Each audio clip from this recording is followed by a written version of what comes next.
Untuk kalian yang sudah lancar budidaya ikan lele tanpa probiotik dan tanpa ini itu, selamat dan nikmati hasilnya. Ada kemungkinan tingkat kesuburan dari karakteristik air di tempat kalian sangat bagus, serta tingkat hoki dan keberuntungan kalian lebih besar daripada yang lain. Dengan keistimewaan tersebut, semoga kalian tidak membuli pembudidaya yang masih menggunakan probiotik dan harus memproses air untuk budidaya. Alangkah baiknya kita bisa saling mendukung dan saling support satu sama lain. Dan di video kali ini saya akan membahas secara detail tentang probiotik. Seberapa penting sih probiotik dalam budidaya ikan lele dan apa pengaruhnya? Tonton video ini sampai selesai, jangan di-skip-skip agar kalian paham dan tidak gagal paham. Jika dirasa video ini bermanfaat, silahkan bagikan video ini sebanyak yang kalian mau. Yang pertama, probiotik untuk mengolah air kolam. Saya yakin karakteristik air di setiap daerah itu berbeda-beda. Bersyukurlah kalian yang tinggal di daerah yang karakteristik airnya stabil. Jadi tidak perlu sentuhan apapun, air bisa langsung digunakan. Untuk kalian yang memiliki sumber air yang kurang stabil, misalnya mengandung kadar besi, kadar karat, berminyak, payau, dan apapun itu, biasanya memerlukan satu sentuhan khusus yang disebut treatment atau pemupukan dengan probiotik dan pengendapan sampai air tersebut stabil dan siap digunakan untuk berbudidaya ikan lele. Lalu apa pengaruhnya probiotik bagi budidaya? Hal ini kita lakukan semata-mata agar budidaya ikan lele kita lancar tanpa kendala dan ikan lele bisa cepat beradaptasi setelah kita tebarkan ke kolam. Saya sering membaca komentar dan keluhan dari para sahabat pemula tentang kendala yang mereka hadapi. Ada yang baru tebar bibit lele sudah menggantung. Ada yang ikan lelenya bermasalah 3 atau 4 hari setelah penebaran. Ada yang mengalami masalah setelah 2 minggu pemeliharaan ikan lele. Itu semua tergantung cara mereka di awal membaca karakteristik air atau tidak dan melakukan pemupukan air kolam atau tidak dengan probiotik. Disinilah probiotik berperan dalam menstabilkan air yang memiliki karakteristik yang berbeda. Bahkan ada beberapa sahabat yang mengatakan, kalau saya walaupun sumber air jernih dan stabil, tapi saya proses atau endapkan dulu agar ikan lele tetap sehat. Di sini berarti kalian paham bahwasanya tidak semua karakter ikan lele menyukai air langsung dari sumber, melainkan ikan lele lebih menyukai air tua atau air yang sudah diendapkan. Yang kedua, membantu pertumbuhan ikan lele. Selain untuk pemupukan air kolam, probiotik juga bisa kita bibiskan ke pakan untuk menopang pertumbuhan ikan lele. Cara yang sering saya lakukan yaitu membibiskan 1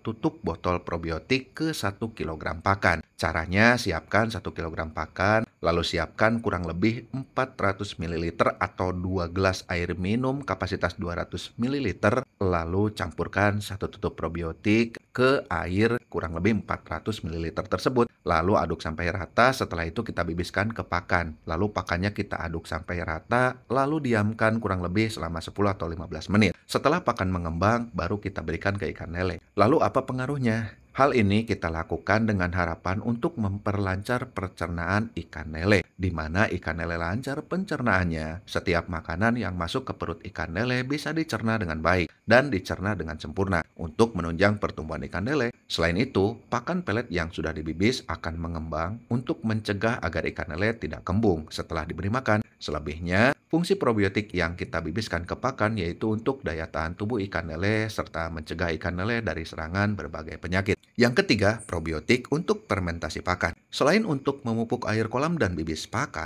probiotik juga bisa digunakan untuk fermentasi bahan pakan alternatif. Untuk pembahasan pakan alternatif, silahkan kalian tonton video terdahulu dengan kata kunci 30 jenis pakan alternatif untuk ikan lele. Dari sekian banyak jenis pakan alternatif, biasanya para pembudidaya suka memadukan berbagai jenis pakan alternatif, lalu difermentasi dengan probiotik dan didiamkan kurang lebih 1 kali 24 jam. Setelah selesai difermentasi, pakan tersebut diaduk menjadi satu. Selanjutnya untuk penyajian itu terserah kalian, mau langsung diberikan atau dicetak menjadi pelet. Pengaruh probiotik terhadap pakan alternatif yang difermentasi yaitu agar komponen dalam pakan alternatif itu bisa diikat serta membuang yang tidak diperlukan dalam pakan alternatif, agar pakan alternatif bisa diserap sempurna oleh pencernaan ikan lele. Jenis-jenis probiotik itu sangat banyak sekali yang dijual di pasaran. Terserah kalian mau menggunakan yang mana. Kalau untuk fermentasi pakan alternatif, saya selalu menggunakan nitrobacter. Jika kalian perlu nitrobacter, silahkan hubungi saya. Tapi jika kalian ingin menggunakan probiotik lain juga silahkan. Kalian bebas memilih. Itulah beberapa fungsi dari probiotik dan pengaruhnya terhadap budidaya ikan lele. Semoga bermanfaat dan terima kasih.